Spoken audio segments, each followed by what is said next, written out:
Thank you both, Sanjay and Dhananjay. Okay. Okay, yeah. So the point is really, okay, the first thing is I'm also really happy to see the Paresh Nath Singarao. He was my senior too in my BHU time. So I still remember him and it was really nice to see him, plus all the other students from ITKGB and other part of the world. So thanks for attending that one. Yes, as Dhananjay mentioned, I used to be in this industry, but in few months ago, I shifted to completely different industry that is like Casco. But the whole point of really is that why in last 14, 15 years, I learned some of the things which I'm going to share.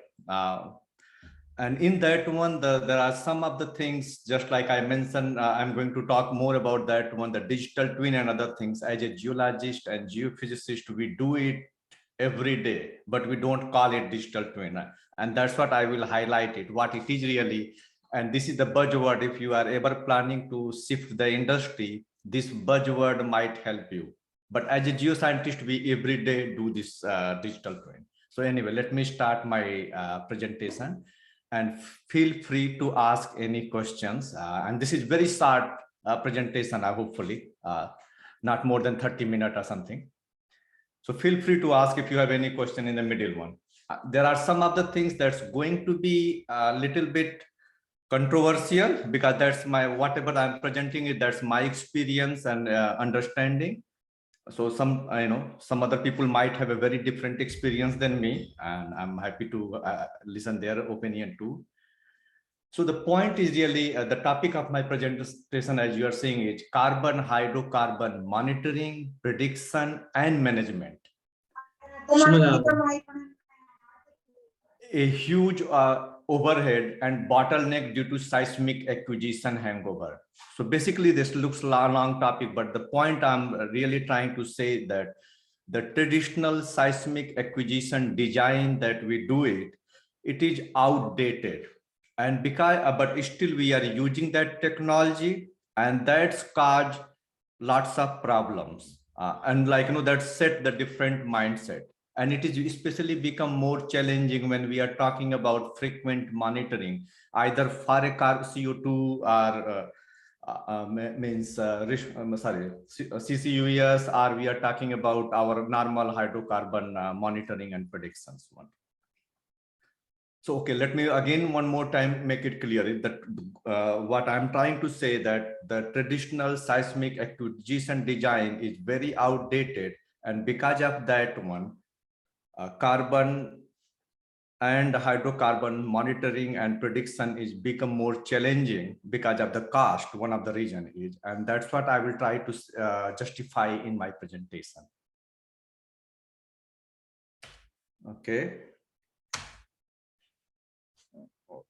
Sorry. Okay, slide is not changing. I'm just okay.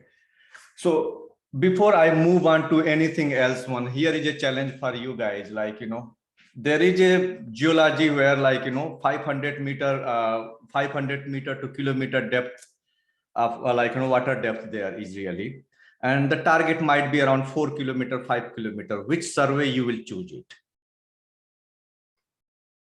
Means you can type it in the text message somewhere. Their option is really, but I just want to figure it out. Just want to see what is in your mind. And I think I see here lots of people who are really in the industry for last 15 years. And this literally just put it whatever the survey number 1, 2, 3, 4, 5, 6, 7, whatever is your favorite one. I gave you the normal condition: 502 kilometers water depth, and like 3.5 kilometer depth, 4 kilometer depth your target is really. I don't know, is there any option to put those things in chat? Yes, you can put your whatever the survey you like most. I will wait for a minute. And there is no any right or wrong answer. Please understand that one. I just want you to just put it something there so that it will be easy for me to talk. Yes, folks can put in the chat. Yeah. Yeah, just put it in chat. Whatever the number 1, 2, 3, 4, 5, whichever survey you like it. And here is all the data, number of source, sort, point interval, source separation. These are the criteria most of the time industry use to design a survey.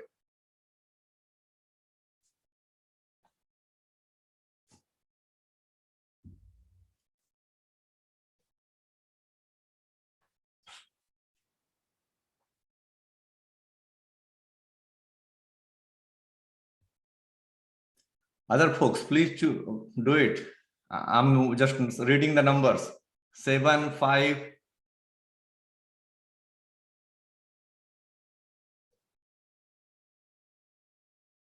There's no any right or wrong answer, please understand that.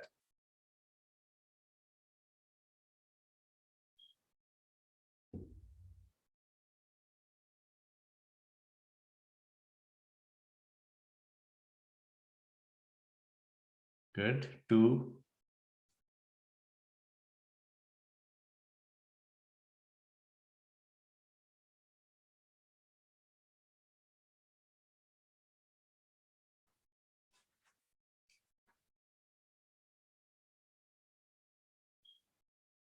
Four.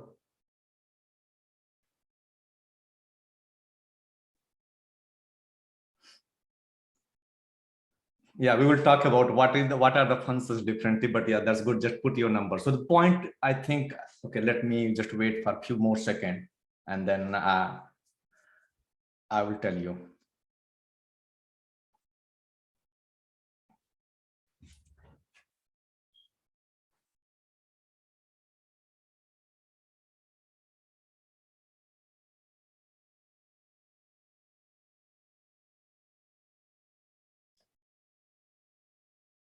Okay, so I think I have, anyway, you can still put it there. What I'm point is really, you saw that, okay, here are lots of people who are really industry experienced and they all have their own choice and no one is wrong. But I will say that also that no one is right too. And here is the reason. As I mentioned, this technology that you are seeing it, number of source, sort point interval, source separation, number of streamer length, near trace, these all the criteria that you are seeing it, these are just a statistical criteria. First thing, remember that one. Second thing, remember that this criteria got developed, I think around 50 years ago, when the number of channels used to be limited, and I will talk about that one. So, and they were made at that time when our by assuming that our geology is flat or completely flat. So that was the first assumption. They assumed that, okay, our geology is completely flat. Means that was the one. And I remember geology is flat and also the earth velocity is varying, means geological velocity is varying very slowly. And at that time in 70s, 80s, most of the target used to be very shallow. Most of the target, not all, but most of the target used to be shallow. So the fundamental problem is this CMP based acquisition design is totally based on the flat geology and very simple geology. That's one thing. Second thing is all these criteria that you are seeing it here, these are purely statistical criteria. And remember, in 70s and 80s, our channels like receivers quality and wiring, another one, they don't used to be as robust as they are now. But so those criteria were like very well valid at that time. Now, if you look after 50 years, almost 40, 50 years, lots of things have improved a lot. Like if you look the channels, receiver quality, the layout, the measurement, coupling, everything, they have improved tremendously, in last 40, 50 years. Our geology has become even more complex. Like we are no more much like sometimes we go and drill this something simple, but most of the time doesn't matter where you work, it's always become challenging, difficult. Geology is getting more difficult. Not only that one, from our seismic, now we are expecting way more information than what we used to expect 30 years ago. Now we want to have a structure, we want to have a stratigraphy, we want to know the fluid, we want to know the flow direction, channels, all those kind of information we want to extract from the seismic. And if previously, if you look at 40, 50 years ago, most of the time, if you can find the structure, interpret the structures correctly, that's like, okay. Means, that then your seismic is doing the good job. Now, way more information we are extracting out of that one. Like, when you are planning the well, you are going for a small barrier and baffle and all those things. You want to extract as much as information you possible from the seismic. So the point is really, the goal of seismic acquisition design 50 years ago was very different than today. But unfortunately, we are using the same 50-year-old criteria now to decide the survey. And here the point is really that in our group that you saw that, okay, 5 people chose a 5 different or 7 different criteria. Miss point is really there is not any of them is a concrete answer. Like, suppose once someone mentioned the trace density. Yes, based on the trace density, I might go the the number 7, which is very high trace density. But if you look that one, they have only the 4 streamer only.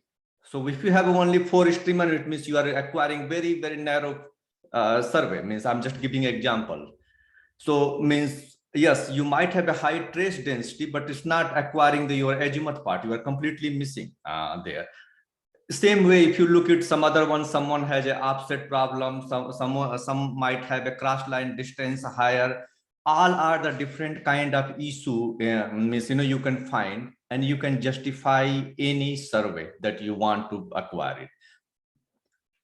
Means personally, literally, I can justify any survey for any place if I have to go on these numbers. Like, some people will say, oh, trace density. I will say, oh yeah, trace density is good, but I want to pay more attention on the cross line distance, cross line bin size, because that also play important role in resolution and other things. Then someone can say, oh yeah, I know, I pay more attention on the the near offset one, because near offset carry the most of the energy most of the time. So, and someone can say, oh no, I want to pay the more attention on the fold, because fold will increase your signal to noise. So the point is really, you can justify any survey based on any criteria, just depend on how vocal and how dominant you are. And you will not be wrong. Anyway, you are not also going to be wrong, right too. But yes, depending on your dominancy, you can decide any survey. So that's my critical, that's my one of the challenge with this one, that this one doesn't give a geology or physics based criteria to judge which survey is better. Am I clear? Yes. Okay, so thank Sanjay ji. If Sanjay ji said that I'm clear, then Sanjay ji is a real expert of these things. So, I think I'm going in right direction. So, okay, now I'm moving on the next slide one. But the reason why I said that, and this is the whole, this design pattern, you go whole industry use it, all the vendors, and the company, you go that they will try to boost them. So, oh yes, look, my survey has a higher trace density. And I can give you lots of industry examples and survey name, especially in the GAM. GAM is basically, I will say, the holy grail of seismic. You go there, you can see tons of survey which have very high trace density, but once you go on your target, you don't see that much uplift from them. But anyway, I will talk that one in next slide. Point is really, if we need, as a geophysicist, our job is to design something which is optimal in terms of geology, in terms of resolution, in terms of cost. If you are designing the survey right, that should be our goal. So that's why I means to answer the question, how much is too much? This statistical criteria is not a right criteria. And if you are acquiring, anyway, survey only based on this criteria, then we are not doing justice with the geophysics at least. That's why we need people like Sanjay ji, another one who do the modeling work and try to tell that, okay, which survey might be the better one. Okay, let me move on to the next slide. Somehow it's not letting me work on my keyboard. Okay, come on. So,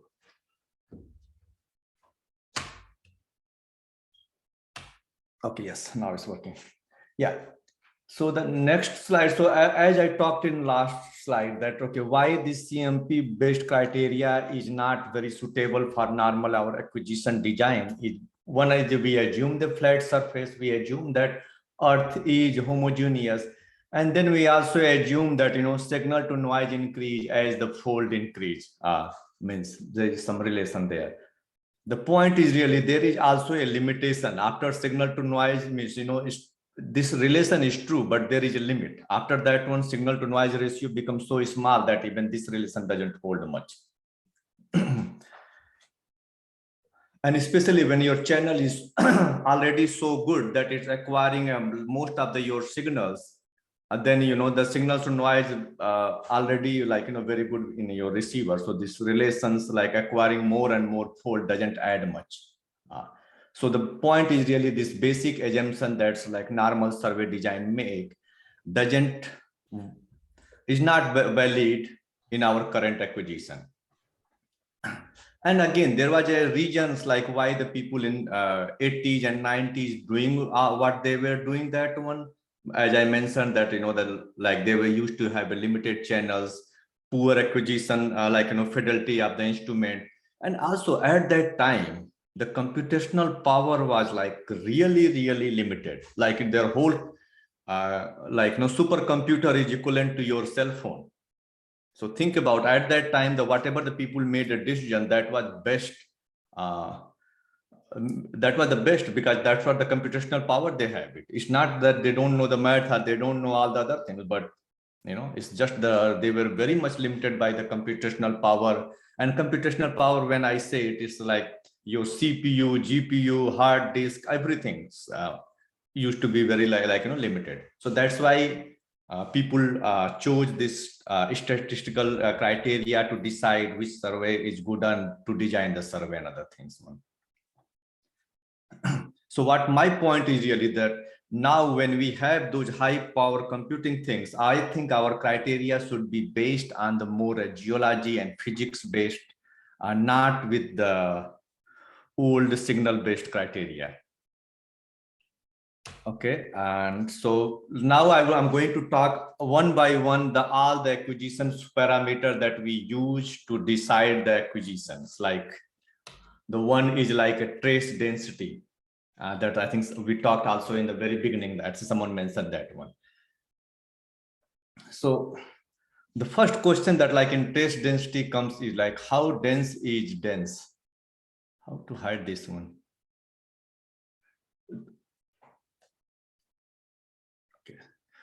The question is really how dense is dense. Like, yes, I want a higher trace density, but is there any way or any criteria that can tell me that, okay, how dense receiver survey, how dense survey is dense? I have not seen anything and I can't see anything with my traditional CMP based criteria, because there you see all the fold and other one, but they are just a number. They don't tell us that, okay, how much fold or how dense receiver survey is enough.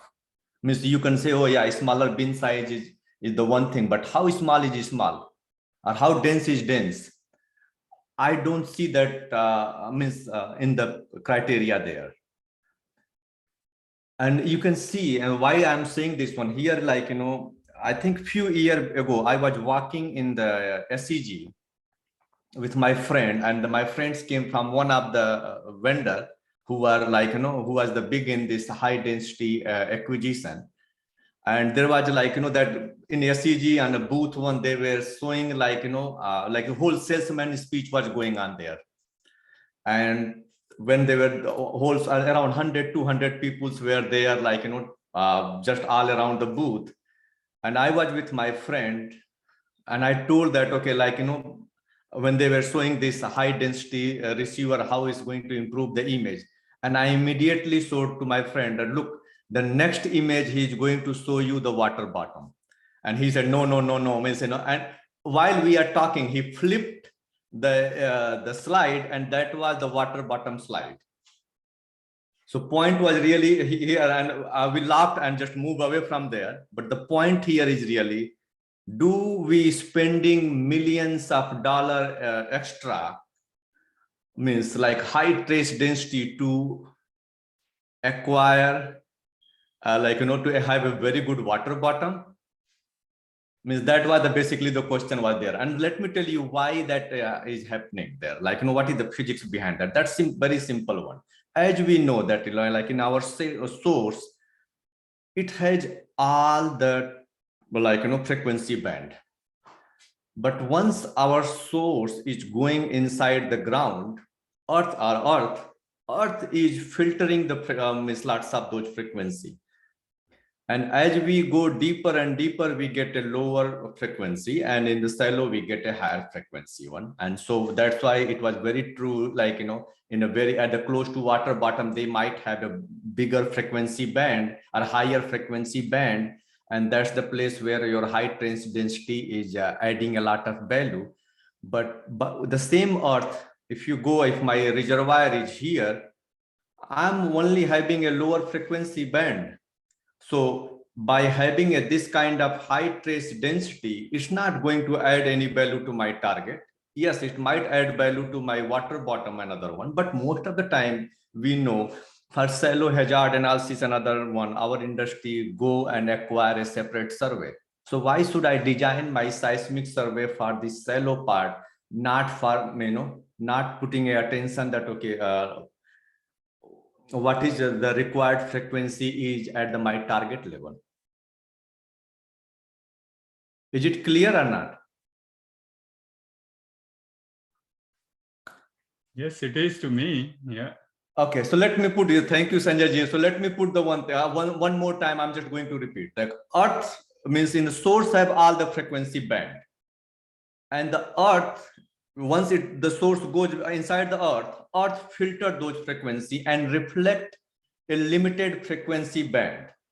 And as we go the deeper and deeper, this frequency band become narrower and narrower, or mostly the lower frequency.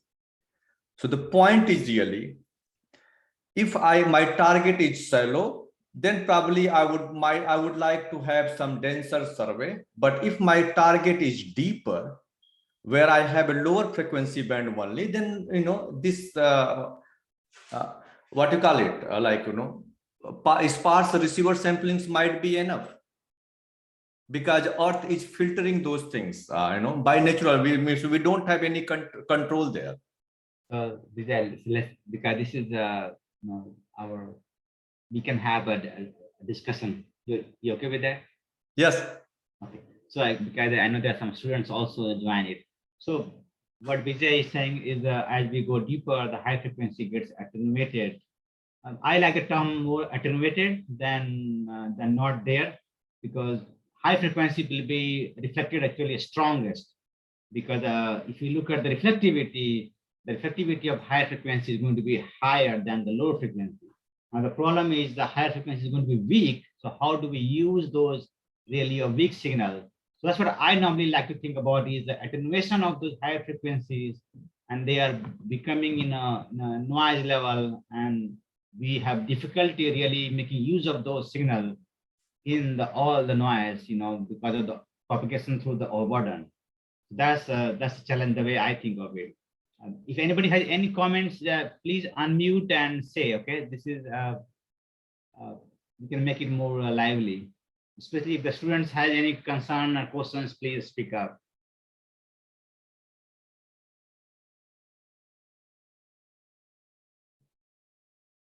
Okay, Vijay, Okay. continue. Yeah, I will try to add something. No, that's a good point. Is really, yeah. So I think what the Dhananjay is trying to say is that yes, the higher frequency get attenuated, and they attenuated in such a level that there is very difficult to distinguish between signal to noise. So how to use that low frequency one, high frequency one there. So that's one point. So I hope that's clear. That remember the first fundamental that I will say, that Earth itself filter or attenuate the high frequency, whatever the word you like it. So deeper you go, you will see the lower frequency. And so if my target is deeper, we should design the survey based on our target, not based on the the requirement. That is the one thing. Second thing is if you are in industry, most of the time, I hope there is not any vendor people, they will not like to hear that. But most of the time vendors will come and they will show you the modeling result that, oh yes, we did the modeling and this is what it's coming on. They're like higher frequency is adding the value, or these things are high density receivers are adding the value.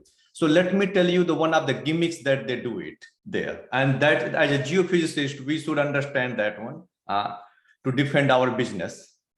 The point is really, when we are doing the modeling, synthetic modeling, I'm not talking about the real world. In the synthetic modeling, we make a models and we insert a frequency. And that frequency is going to be the same. Our model doesn't have an earth property like filtering, attenuating, and all those things.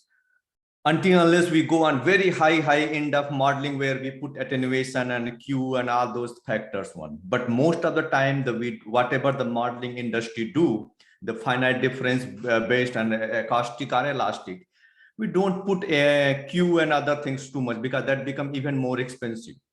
So in short, let me make you simple. Our earth attenuate the frequency, but our model doesn't attenuate the frequency.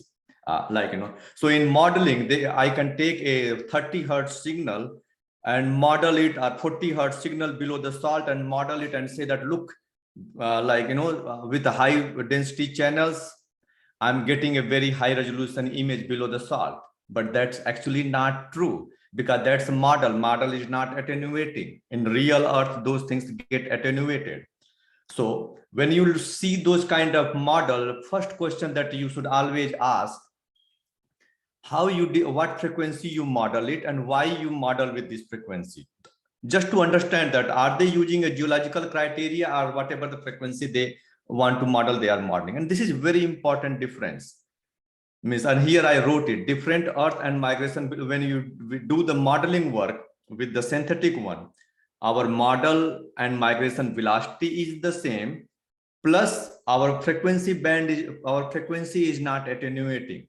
It's the same frequency everywhere. Whereas in the real earth, first thing is frequency get attenuated, plus our earth velocity or migration velocity is going to be the different. So both factors create. That's why when you when we migrate with the real data, we don't get as clean image as we get it from the synthetic data, because there are some other variation that we can't put it, are very difficult to put it into our modeling result. So always question the modeling result, and try to understand what they are coming behind that one. What is how they model it, what the assumption they made it there. Am I right, Sanjay ji? Yes, sir. Otherwise, this is what the companies are doing it. I have seen it, tons of examples. Still, I see it, even though I'm out of industry. But I see the examples where the people will come and boast that, oh, look, we have acquired high density receiver survey, another one. And once you read the more detail, you realize that this is what they are doing it. Anyway, now move on to the the next topic. So it's not only the trace density, the other parameter that is there is when we acquiring the data, we want to acquire a narrow azimuth, is the traditional one, but most of the time, especially if we are in a complex area, we like to acquire a wide azimuth, another one. So there is always a question, how wide is wide? And if I ask this question, and if I have to analyze these things with the traditional method, they will always identify here, but they will always show you the flower plot, basically. And I try to show, look here, I am acquiring a more, wider angles in my wide azimuth. But there is not any answer with that one, that for my target, for my geology, for my subsurface, how wide is wide? I don't see in any of those description that, okay, for my target, how wide is wide? And that's the another big disadvantage with the traditional analysis criteria. Yes, First thing is really I like to really thanks for like the companies to especially the BP another one to bringing the idea of wide azimuth, because that was a really, I will say, the very important contribution itself. Idea was really great because that wide azimuth, I will say, the play the more important role than your higher trace density. And this one is by my experience, and other people can comment on that one, but this is the way of understanding that one. Like if you are taking my picture 100 times from the front side, and then you are taking the pictures from all the dimension, like all the other side one, and then you make pictures of then you can make and merge a high resolutions, high quality image, then it's taking a picture only from a front side. So point is really the when you are taking a wide azimuth one means you are looking it from a many directions. So you can construct a better subsurface image as compared to just by taking it from one direction. So this is the way I understood the the wide azimuth one. That wide azimuth concept itself is a great, no doubt on that one. It's just how wide is wide. Again, this point I'm coming just from the point of view of cost. Means if you are acquiring too wide azimuth with a different means without considering your target, another one, your cost is going to be more and more. So Vijay, yes, yeah, I mean just a comment regarding your previous slide. Sorry for interrupting. go ahead. But when you're saying that because Earth is low, attenuates higher frequencies, higher density acquisition doesn't add much value to reservoir. I don't totally agree with it, for a reason that you yourself said that there is noise and there is still signal, but it's weak, and there's the signal to noise ratio is low. But you very well know that the fold impacts that. There's an impact on the signal to noise on the basis of fold. So if your fold is very high, it can come out, and you have a better chance of getting it.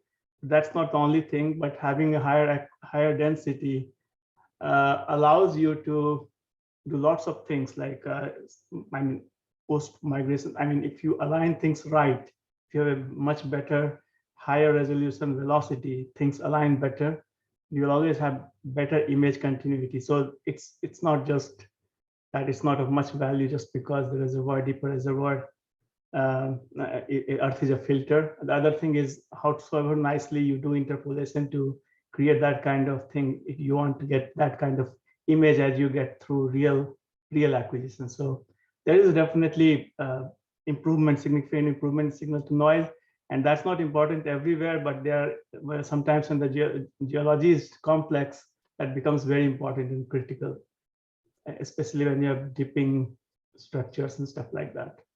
So I'm just trying to say that there is some value. It's just that, yes, your point is right, but there is value in that, having higher density.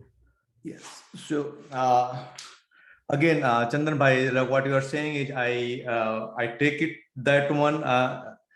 Here it means, okay, once I will show a few more slides, and then we will come back on that one, and then you will understand, because that is just one topic. Point is what I will try to say in the very end of that one, that it's not only the trace density, just like that's why I put the second slide at a wide azimuth, like how much variation you have. Like suppose there is a subsurface, there is a one point inside the earth, and if I am hitting the same point from the same direction, that is the one way of having a high trace density and increasing the signal to noise. The other things is, okay, the same earth, I'm hitting from this direction, I'm hitting from other direction, and all the different direction, and then I'm increasing the trace density, or I will say the variation in this, how to say it, how you sample the subsurface, that matter a lot. It's not the trace density just like acquiring from the same direction. And that's why I give a lots of credit to wide azimuth, because they are taking the same point of the earth and looking in from a very different directions. And then that your trace density start making more sense as compared to this, my previous slide of having a high trace density only.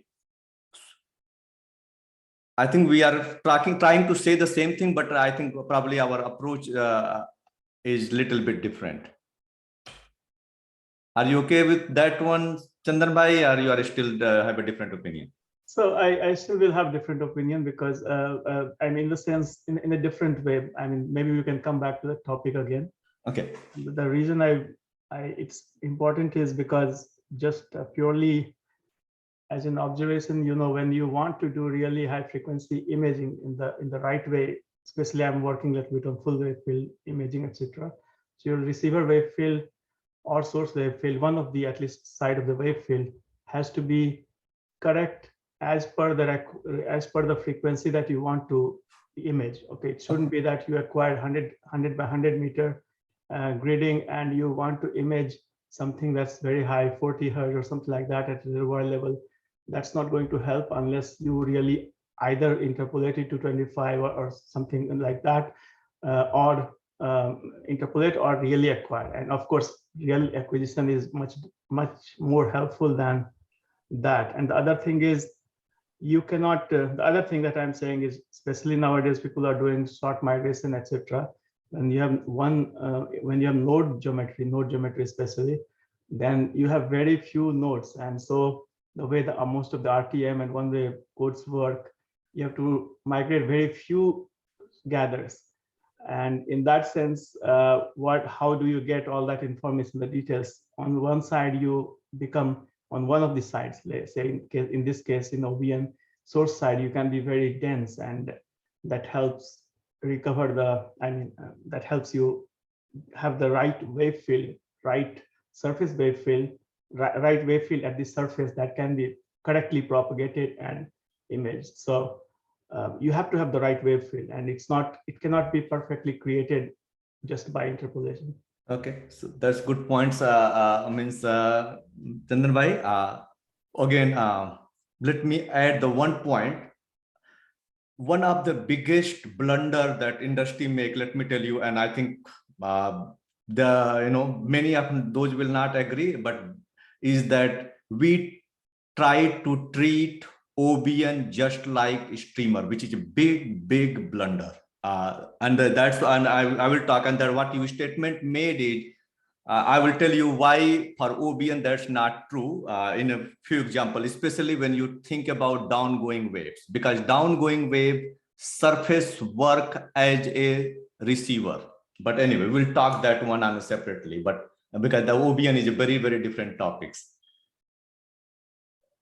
Okay, but my point is really there is lots of example in Gulf of Mexico where different kind of wide azimuth have been acquired, and I have experienced many places where we have 3 or 4 different wide azimuth by different companies. Each have their own wide azimuth configuration, and what we find that certain kind of wide azimuth is working at one part of the geology, some other kind of wide azimuth is working on the other part of the geology.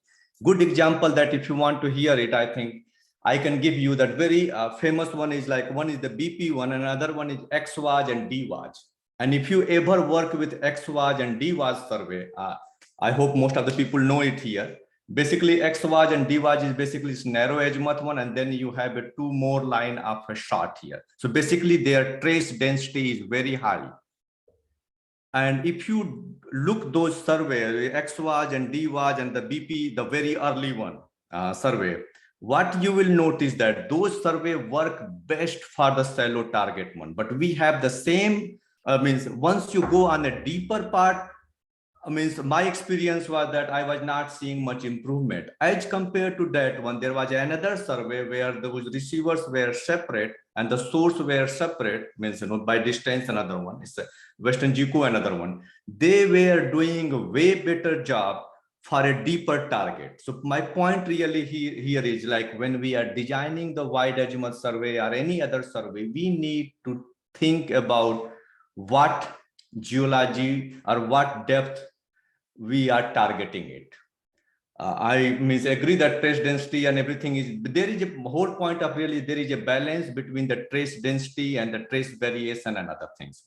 That's the whole point really. If we don't design, if we based on the geology, our wide azimuth survey, then again, my point is really exactly same. We are throwing the money, and that's a very good example. If anybody has a data in Gulf of Mexico with many different wide azimuth for the same place, go and do the experiment. You will notice that one, that most of the time XWAS, DWAS, and other one, they work very good for shallow, not so much for deeper part. Whereas Western JUCO one might do the better job for deeper, but not so good job for shallower part as compared to other one. It's just an experience. You can do it by by having the data.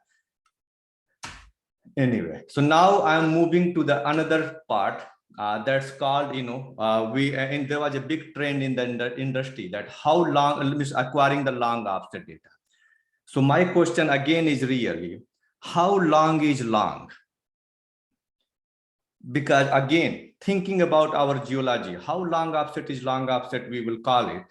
And if you have looked, especially in the Gulf of Mexico, there were survey from, normally it used to be 8 kilometers for our normal narrow azimuth and wide azimuth. But after that, there was a trend with long offset and full azimuth where people have acquired 24 kilometers long and up to 34 kilometer long surveys. So the offset become really, really long. So here is a simple picture here that I'm drawing it here. In this picture, what I'm trying to show it, our goal should be clear when we are acquiring the data, what we want to acquire.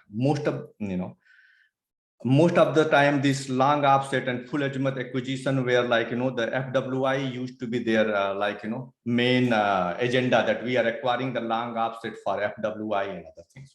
So I will talk about that one. But here is a simple diagram. That diagram is showing that basically if you have a diving wave and refraction wave, first thing is they are mostly they are not going much deeper. They are going on a shallower part. And then what the other things you will notice that they are getting acquired in the far offset data most of the time. Means these diving waves and they will appear in your far offset data. So that is the one point, that those refraction and diving wave, they will mostly appear in your far offset data. Why I'm pointing it out, this plus your deeper signals, your deeper target signals, they are a reflection, deeper target reflection. They are mostly also going to appear in your far offset data. Why I'm pointing it out, this one, that if you look, your deeper signals, reflection signals, they are going to be relatively weak as compared to your diving wave. And when I say the relatively weak, it's relatively is basically an order or at least an order or two order of magnitude weak in terms of amplitude. So if you look at if your deep reflection signals amplitude is 1 and your diving waves and refraction signals will be 100, 10 to 100 in between, that kind of scale will be there. So the same signal to noise ratio I start playing it, that if I'm acquiring a survey where my weak signal is getting dominated by this diving wave and other one, it's very hard to separate the deep reflection signals out of these very far offset data if we are interested in reflection signals. The other point is really here, the people say, oh yeah, FWI will solve these problems. Anyway, that's another, again, I have a very strong opinion about FWI too, and that strong opinion is really FWI. When we do it, FWI goal is to fit amplitude and phase of your data. They are trying to match it there in their FWI algorithms. And when we are having a signal which is 10 to 100 times stronger as compared to your normal reflection signals, we are going to have and then we are trying to match it it's not going to work. Your inversion problem is going to become really difficult problem to match those amplitude, because one amplitude is 1, another is 100. It's very, very different signal strength there, and they are on top of each other. Second thing is really, if you look, these waves are traveling a much horizontal distance. So they means point is really the your diving wave, when is sampling a very different part of the world, it is sampling mostly a horizontal part of the velocity, horizontal velocity of the Earth. Whereas your reflections is mostly, means not exactly vertically, but mostly a kind of a vertical velocity, not means little bit of horizontal component, but your diving waves is going to have a lot more horizontal component of velocity. So point is really what we are asking FWI to give a velocity means a cumulative is going to give you a cumulative velocity which have a strong horizontal component and the vertical component, and there is no any way to separate that one. And most of the time, that's why you see that people do this. I call it monkey business, where the company will do the tomography, then FWI, tomography, then FWI.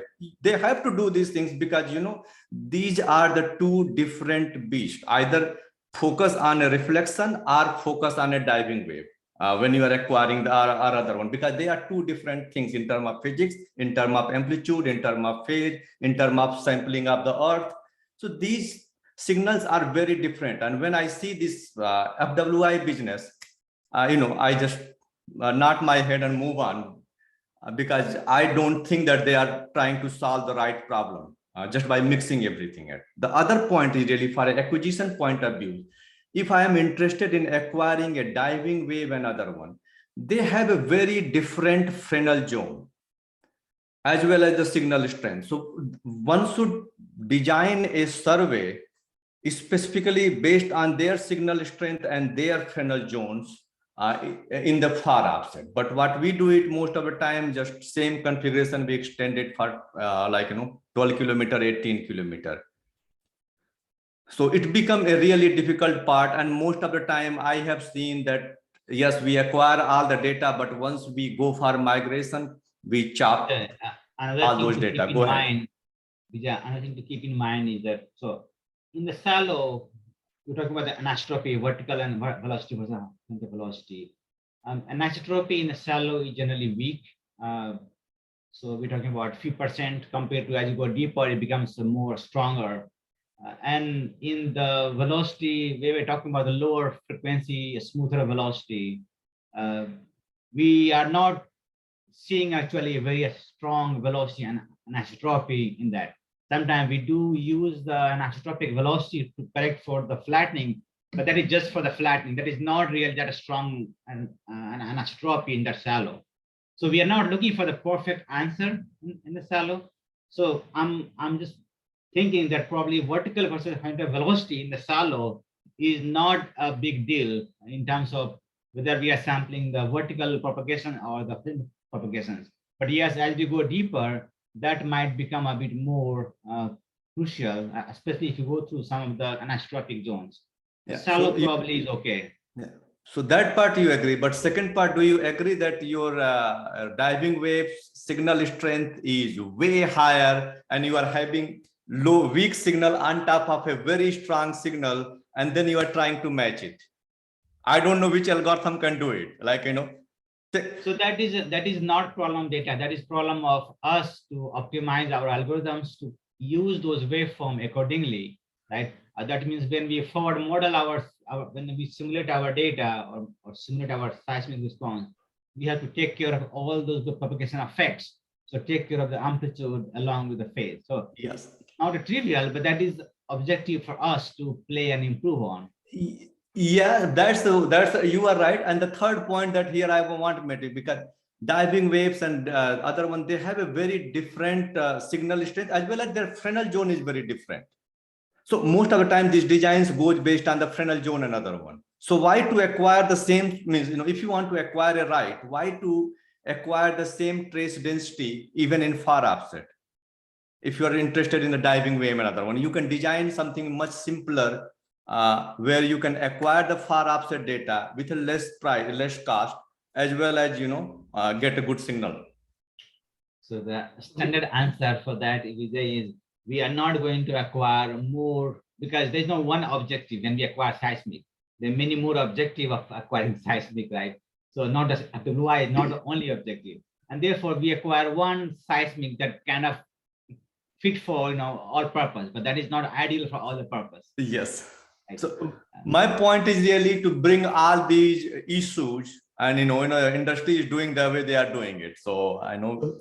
Vijay, So I it's think good to be they aware. spend quite a bit of time. I mean, Chandan or Sanjay, they spend more time in the acquisition processing time. They spend a lot of time actually really plan and survey. But again, you can't have a perfect survey for all those objectives. Yeah. So Always Vijay, Go ahead. one comment, yeah, I think Dhananjay told we should make it have a lot more conversations. So I'm speaking up a lot with more. But one thing you mentioned that monkey business of tomography and FWI. So nowadays, probably you might be aware that they are doing reflection FWI, and I mean, the industry has, at least some of the vendors, CGG, have mastered the art of how to use that. At least when you have very far offsets, they do get. They have started getting reflectivity out of velocity, and it's quite deep. Like it's not just a shallow. And I have seen some of those. So they have gotten to a stage where they get a very good quality image even beneath salt. That does not mean they have solved the problem. There are still places where there are challenges. But the key thing is using FWI and then the region. You have to always think of how the region or the assets value your work. So for them, it's good enough. The velocity derived reflectivity, they love it. That's what nowadays they want it. And so, I mean, it doesn't matter whether you use reflection or diving energy or whatever.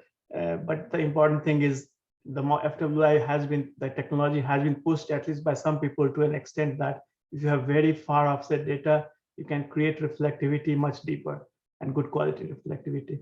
That's very good point, Chandan Bhai. So I think Western Geckos would have solved these problems 5, 6, 7 years ago. They acquired 24 kilometer, 32 kilometer, and now they turn back. If you look all their coil survey, they turn back last at the 12 or 14 kilometer. Ask them why. So Vijay, answer is very simple. It's only one, in my opinion. It's the chosen few who can do this, so who can create that kind of thing. So answer is simple, that there has to be lots of monkey business, not in tomography and this, but monkey business in coding. And that's where the key thing is. Someone has to do too much of work in playing with it, coding and experimenting and stuff like data conditioning, this and that. So yeah, no, I think you are right, Chandan Bhai, and that's why I mentioned in the very beginning that what I'm going to make a statement, some of them is going to be really controversial, and the controversial in the sense, like, I have my own experience and view on that one. And your point is perfectly right, Vijay. I'm just saying that there is an alternative thing that has only emerged only recently. It's not what your point is perfectly I right. agree. So I might not have seen if this is something in the last few months or something a year one. The other point is really industry. I am always just cynical on that one. That example I will give you. Remember, there was a big push a few years ago, the dirty salt business. Means where they put the different velocity inside the salt. Another one, I played in Gulf of Mexico, I played in Brazil and everywhere, and my experience was the dirty salt business was a dirty business. It doesn't work. But they made a big SEG and tons of hundreds of other papers all over the place. In reality, if you go and start working with that one, it improved the one image, and that I can go everywhere. But if you go and move a few more cross line, it is hurting more than helping one. So point is really, we have to see those things with a critical eye. Means if I'm not in a researcher, another one, I will always see it as a critical eye. What working and what not working. And I agree with you that there is some improvement, but still since last 15, 20 years, I'm struggling to see something significant from FWI. So Vijay, Earth is very complicated and we cannot solve it. That's why I left the business, because we'll have no job. Okay, so our job is to improve on it and get more out of it, but we can't solve it, which is good. In a way.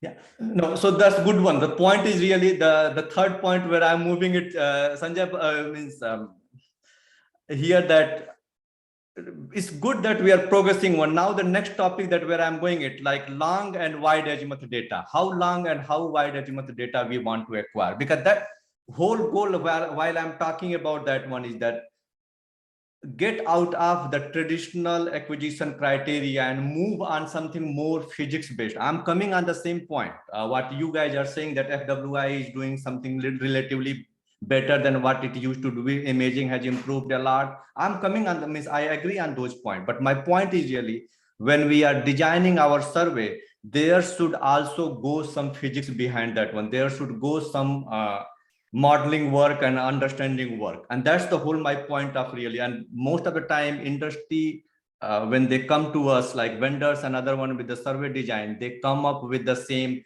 CMP based criteria, and that's why I'm criticizing that one and trying to tell that those criteria doesn't have enough information. We need to go more physics based criteria, which I think Chandan Bhai and Dhananjay Bhai, you both are saying that yes, we need to do the more technical work behind that one.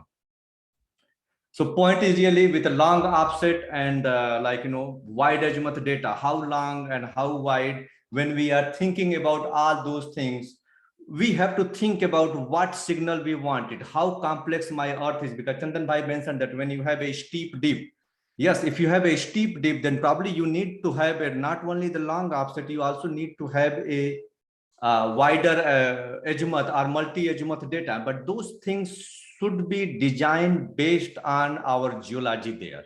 Like, yes, if certain part of the geology is complex, then yes, we need to design. But suppose if I go on Suriname, where the geology is flat, I don't need a wide azimuth data, even means wide azimuth or full azimuth data, because geology is pretty flat most of the time. So whole point, while I'm trying to say that yes, there is a progress that have been made, especially on our signal processing, imaging and FWI side one, there need to be some progress need to be made on a acquisition design side and the criteria side. We should have more rigorous criteria. And there are some work that has been done in the industry. Anyway, you guys already know those one, but that's the whole point that I want to tell. So when we are designing long and full azimuth data, we should have a balance. And that's what I was giving example of some of the survey where they went up to 24 kilometers, 34 kilometers and a full azimuth one. But once the, we went on the imaging side, we didn't see that much improvement there. So what was the problem? Means, is the too much is always a good answer there?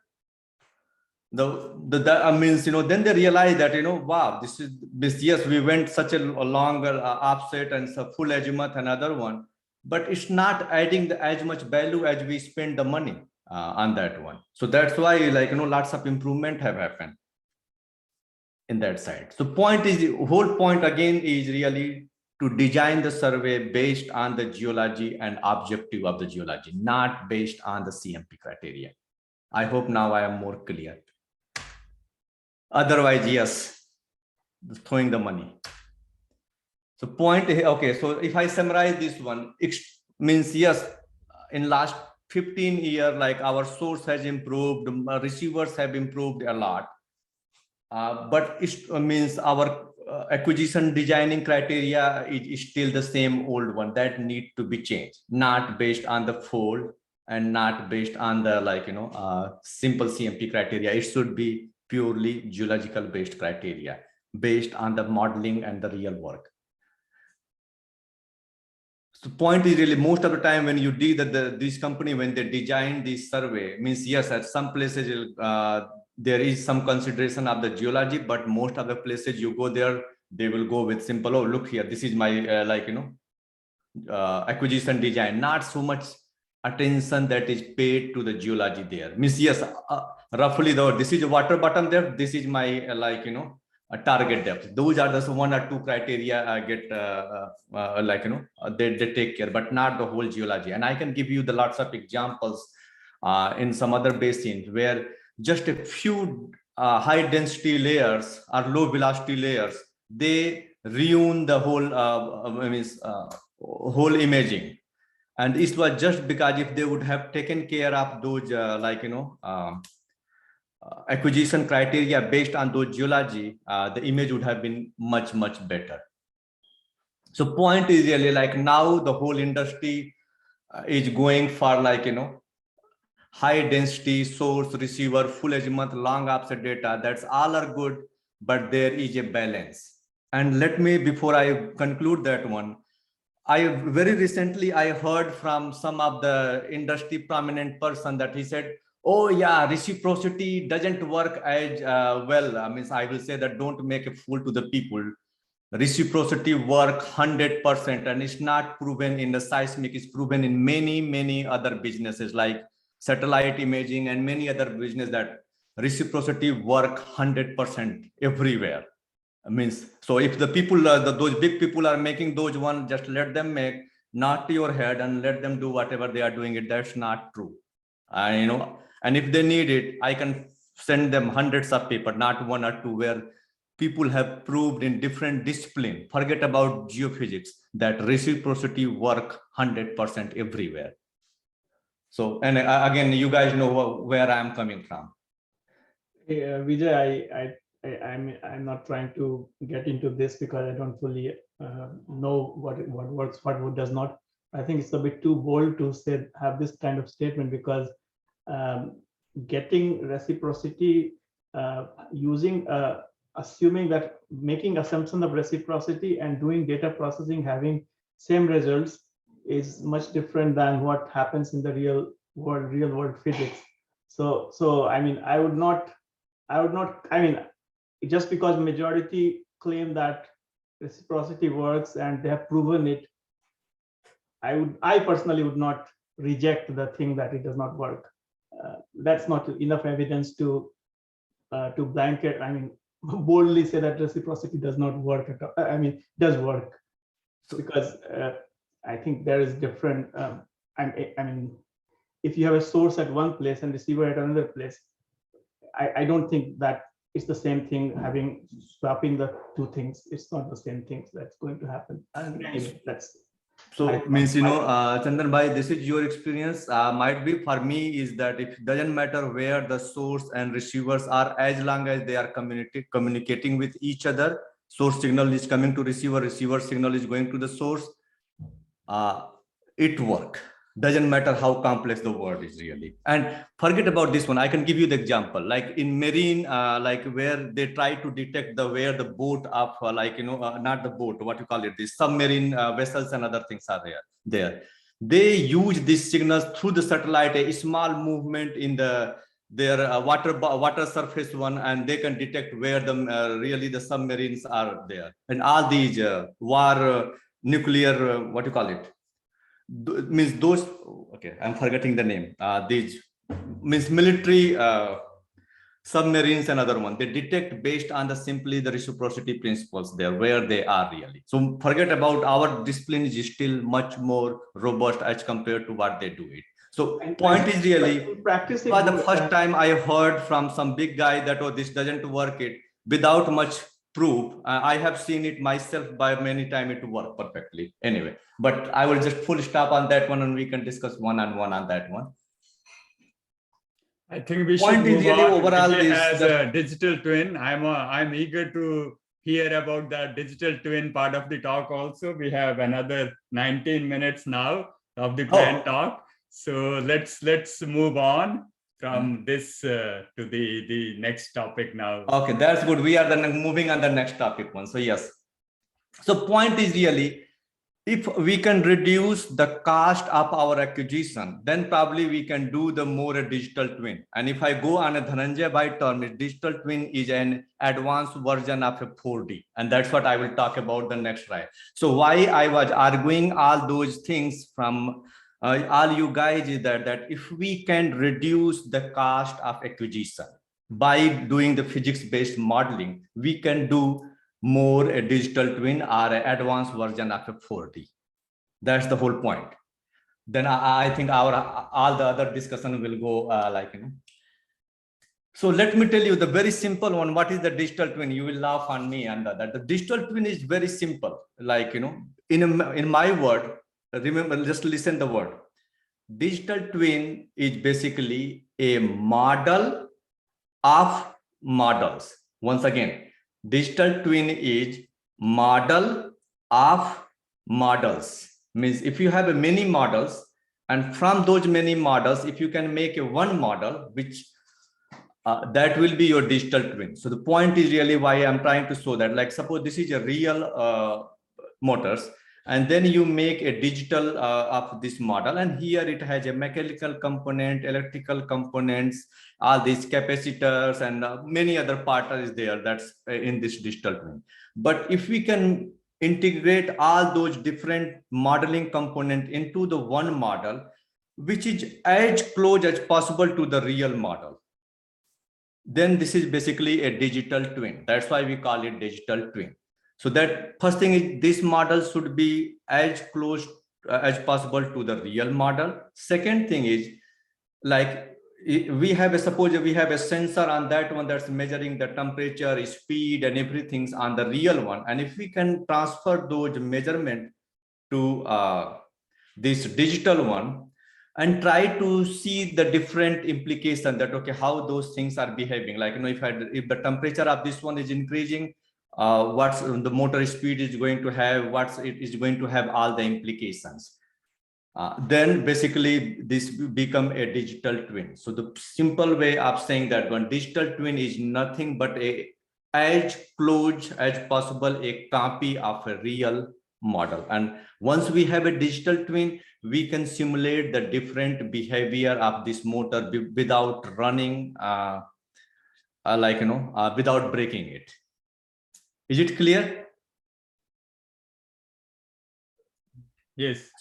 So, okay, so digital twin is nothing but just a copy of a real model as close as possible. And then if we have a sensor that is measuring on the real one, we can transfer those measurement and on the digital one, and we can simulate all the effect. Then it become a digital twin. And the point of really the digital twin is really to simulate the different kind of effect. And that's what I will talk about in next signal one. So if you look in our oil and gas industry, especially upstream one, above the surface, we have seen the digital twin, like, just connecting the different component, like, okay, your pump is pumping the oil, then it is getting stored, how much is there stored, how much we transferred into the pipes, all those factors. If we can integrate everything and simulate the effect, that's basically a digital twin. And that's, we have seen it quite often, especially even the BP and the Shell and Exxon, there, most of those companies have the surface digital twin. I call it surface digital twin because everything that you have, all the measurement that is above the surface. But what you will see that there is not such thing called a subsurface digital twin. And again, here I think Dhananjay Bhai will jump on me. But the point is really, and this is what very early I mentioned it, we regularly do the subsurface digital twin, just we don't give the name of digital twin. We always say, oh, we integrated this one, we integrated that one. So once you put the word integration, it doesn't sound as interesting as you say these things, this is a digital twin. But basically, when we make a 4D models or reservoir model, there we integrate all the information from a, like, phases, from structure, from the flow, from the well, we integrate all the information, but we call it simply an integration.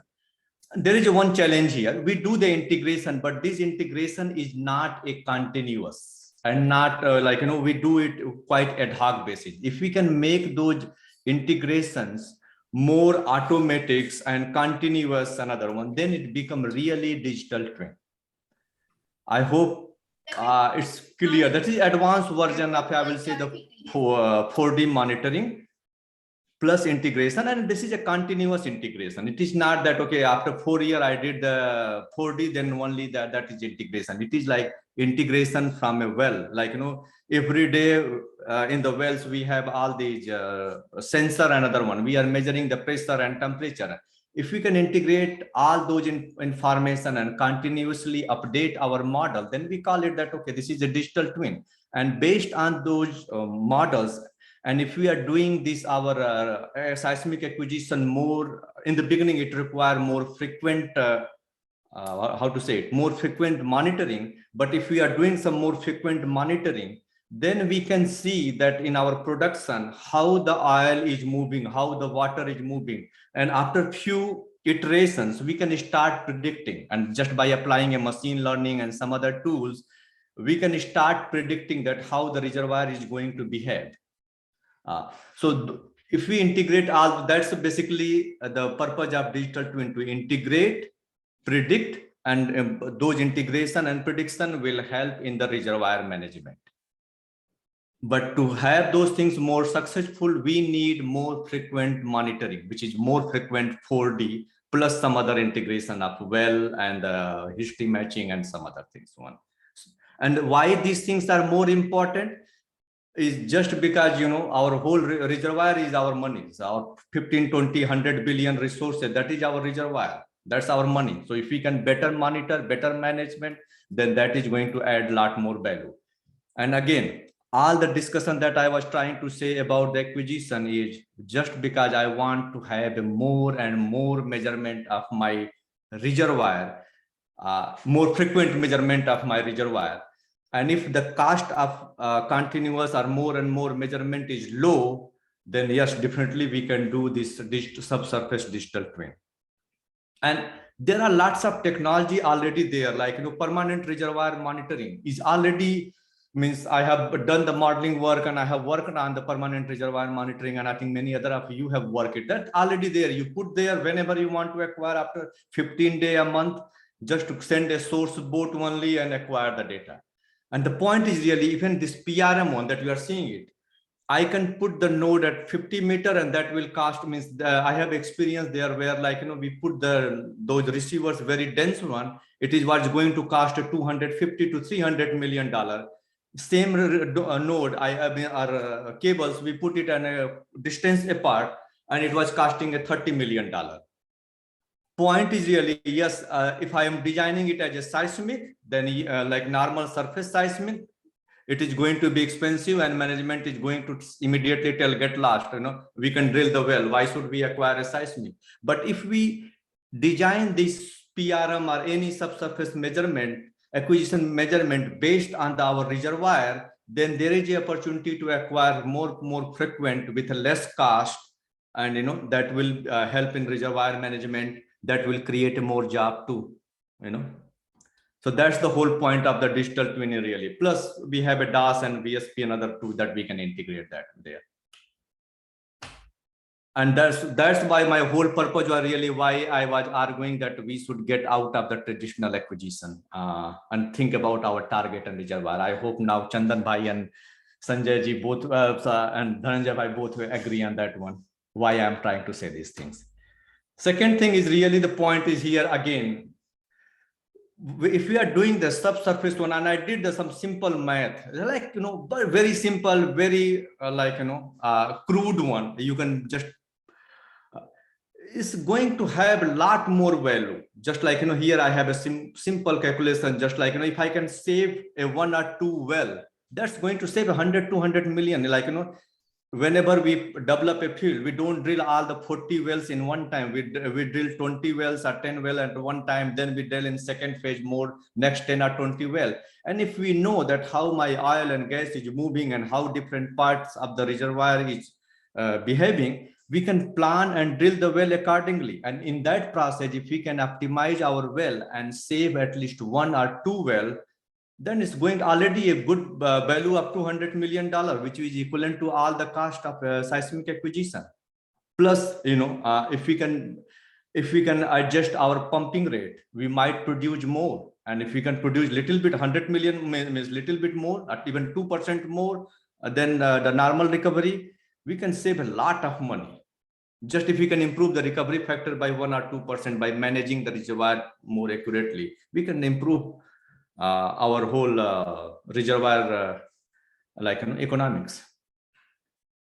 And here is very simple, very crude example that I'm saying, that a simple 100 like, you know, a billion barrel reservoir, we can save around we can earn a 1.5 billion extra. And assuming a $60 rate and 1 or 2% recovery improvement and some other things. So point is really the successful, this is my conclusion, successful subsurface digital twin require a geology and physics based seismic acquisition criteria, not the CNP based. And also it require an integration of all like, you know, all the information, well, geology, pressure measurement, and all the other information, and apply AI and data science, at the last to predict and manage it. That's all I have it. Now I think we are open for discussion. Any question on that one? Uh-oh. So one thing I will add, Vijay, is especially for the younger friends, we have some of them students join, is there's still a lot of challenge. We haven't solved the problem. We are far from solving it. So if you get an opportunity to work in this geoscience, is still a lot to solve, a lot to work on. We acquire all kinds of data. We still use only a part of the information to really interpret or manage or understand the subsurface.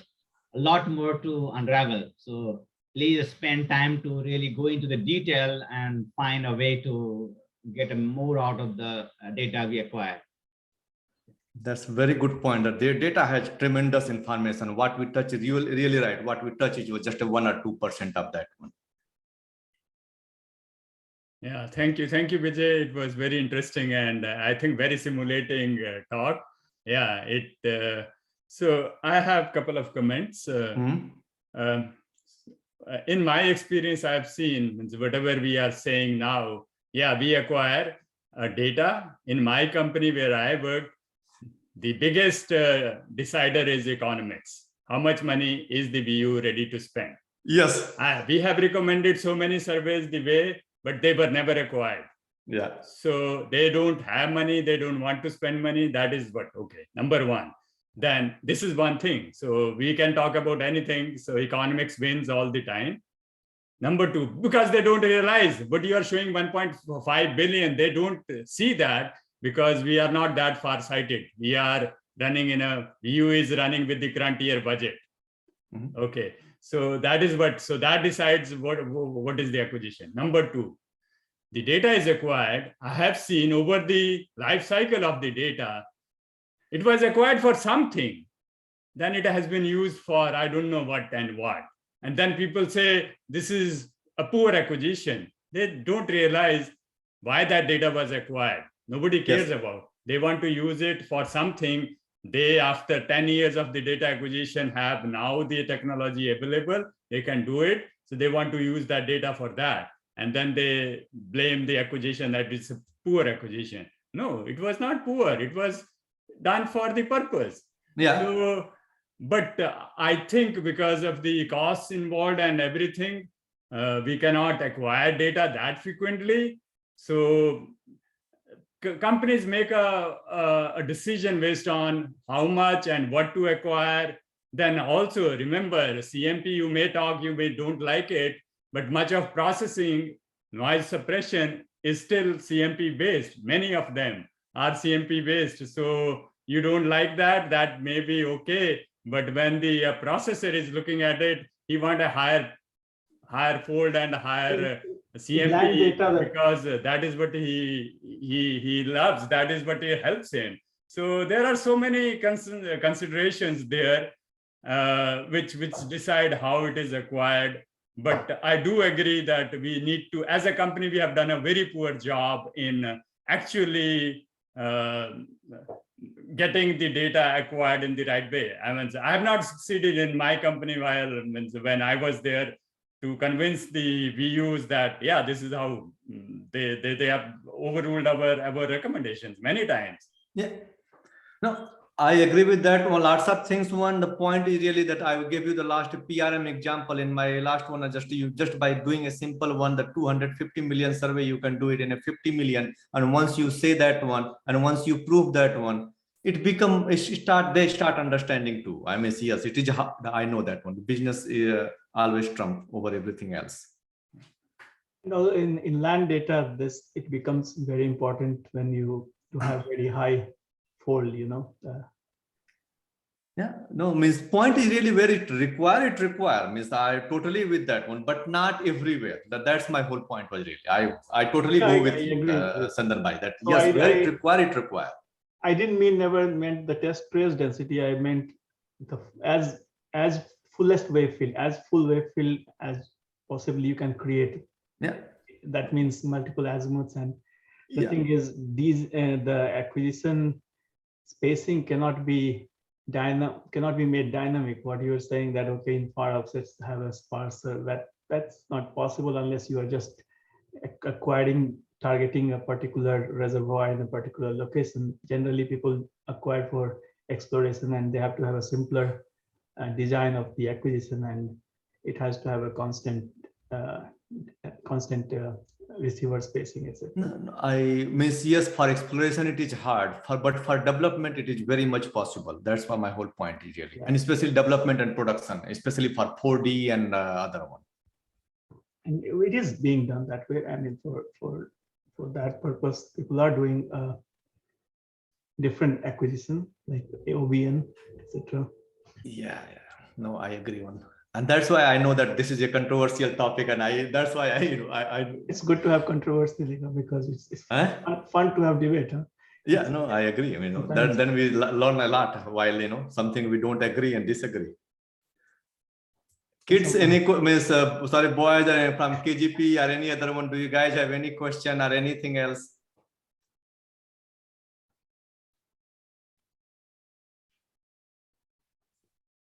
They all are gone. Yeah. Okay, we are almost at the end of our 90 minutes allotted time. Yeah. If nobody has any further questions, then I would like to thank Vijay once again. He's a wonderful person. He's been and he has the courage and to move on, and he has chosen a field which is very hot. We wish him all the best, and hope to hear from him more about what he's doing with his machine learning AI in the next year. All the best, Vijay. Thank you. Yeah, very thank you, much. Sunny. And thanks everyone for joining. With that, Thanks, guy. Thanks. Bye. Thank you. Thanks, Chandra. Thank you. Thanks. Yeah. Thank you. Thank you. Yeah, thanks. Yeah, bye. Bye, guys. Thank you. Bye bye.